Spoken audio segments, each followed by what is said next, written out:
So I mucked up. Now, I've been doing this now for about 7 years, and sad though it is, I'm actually starting to consider myself a competent driver, a professional even. I'll just give you a second for the laughter to stop. But I mean, I've driven a small van, I've driven a Luton with a tail, I've driven a 7.5 tonne, an 18 tonne, a 26 tonne. I've run a company, I've done myself, I've kind of been at it, I've done the exchange for a long time now. I've done my own customers, invoicing. I don't know everything there is to know, and I never will, but I'm kind of there now. But still, there's still room to make mistakes. Isn't that great? So anyhow, so what's happened is, and it's all around this thing which, like, I'll just ring the customer. I used to call it the magic job. I'll just call the customer, and it's kind of painful, because the problem is, if someone says I'm just going to ring the customer, it's like, well, okay, so what, I can't take a job for the next 15 minutes. So what if another job comes up in the next 5 minutes that's perfect for me, and then I sit there and watch it sell, and then you ring me back in 10 minutes' time and go, I've run the customer, no, they've covered it on their own vehicle, or it's not going ahead, or it's not ready in time. I'm like, well, I've lost the job now. So it's like the principle, I'm not booked and I'm booked, but didn't voice it, did I? So what's happened is, and this is for a regular firm as well, people I like, so I've got this job I'm picking up in Bedford, and originally it was on a Friday, Bedford to Bury St Edmunds, back to Bedford. Lovely. Hopefully pick something up in the afternoon, ready to go for Monday morning. Then it transpired that the one coming back was only one pallet, so they didn't want to pay the return load.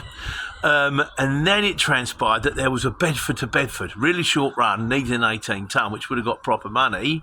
So I said, look, I can do that one. This is for the same firm. This is all for the same firm. I said, I can do that one, but I'll have to drag it all the way back from Bury St Edmunds empty, so it's going to cost you a couple of quid. She says, look, I'm in trouble. This was last week. This was bank holiday.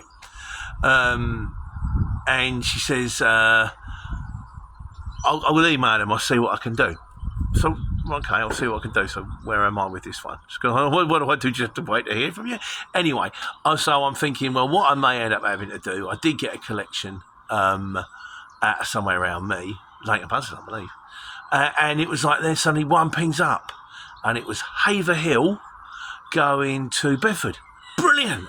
I'm in Bury St Edmunds up to Haverhill. Lovely, I'll get across, so I've rung them. And he said, yeah, the price should be okay. I'll just ring the customer. Now, at the same time, there was another one on there, which I was also bidding on, which is a really short one, Sandy, over to Biggleswade or something like that. Turns out Sandy's a really big place, I didn't know. Because I picked it up near Bourne. I'm thinking, Sandy, that's on the A1. No, Sandy apparently is really big. And when he rung, and I thought the Haverhill one suits me better, but when he rung, I could see a phone number coming through, flashing through. And he said, I'm just ringing the customer. I said, all right, I'll give you 10 minutes. And 10 minutes went by and nothing happened. And then the other guy rung again. He said, that Sandy to Biggleswade's on. I went, yeah, all right, okay, send it through. I'm thinking, because I'm not going to hear from the other guy. 2 minutes later, the phone rings. Yeah, that job's on. I'm like, yeah, I'm ever so sorry. I said, I'm booked now. And he went, oh, you could have told me. He said, if you'd have told me you were bidding on another job, I would have said, yeah, fine, take it. But now I've gone and said, yeah, yes to my customer, you're good to go. And now you're telling me you can't do it. I said, yeah, I'm ever so sorry. It is what it is. He went, oh. And he wasn't happy, put the phone down. And I thought about it afterwards, and I'm mulling it all over in my head going, well, I'm not booked until I'm booked, and, it's not my fault. And in the end, I went, no, you messed up there, Peter. You should have been straight with him. You should have told him he was having other bids on. You should have told him you're not booked. I rang him back and apologised. And he said, he was actually pretty good about it. He went, look, he said, thank you very much for apologising. Don't sweat it. It's okay. We've covered it. We've sorted it, which was really great because, like I say, the people I do work for all the time. I said, I'll make it up to you. And I am going to make it up to you. I'm sitting in a garden centre right now because I was told the delivery was between 7:30 and 9 o'clock. I've got it, they don't open till 9. So I pulled it all off in a tail lift. And my next job is Haverhill to Bedford.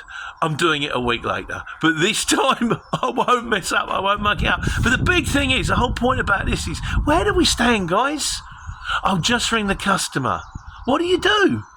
Do you say, all right, well, I'll just give you like half an hour and I won't take a job for a little while? That's no good. Or do you say, well, look, you can ring your customer, but I have to let you know I have got other bids on there, and if you ring me back in 10 minutes' time, well, you can give me 10 minutes. You know what I mean? It's a tricky one. And if it was the other way round, I've had them before where you've gone like, I've had a job booked for like later on in the afternoon. They're like, oh, sorry, that job's cancelled. Yeah, but I've actually started to plan my next day around that job. Yeah, I'm ever so sorry. So where do you stand? Comments, please. But I still reckon I mucked up. I still felt bad about it. You know that little voice in the back of your head just going, no, you messed up, you better ring him. So anyway, I've done it now. I'm just going to wait for these guys to open. It's a Friday. I've got to pick that one up, Aville to Bedford. Then I'm down to Royston for a very heavy load. Well, I'm on weight, not heavy. It's about 9 tonne. Going up to Leeds on Monday, taking care and taking money.